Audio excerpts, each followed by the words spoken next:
I love it, Robert. I really like the renovations you and Amy have done to the living room and the kitchen. Thanks, Mom. We're really happy with everything. I think we're finally gonna do it. We're gonna remodel the kitchen and the basement. It's a great opportunity to upgrade your house to more of a smart home. That's what we set out to do with our renovations.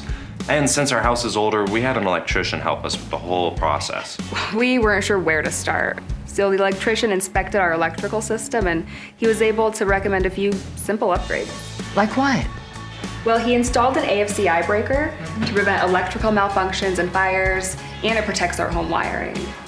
Oh, and plus he upgraded our GFCI outlets as well.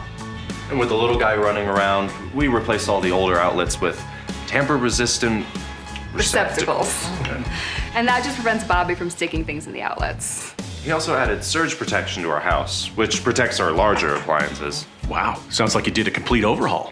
It was painless. Most everything is required by the electrical code, and the upgrades give us such peace of mind.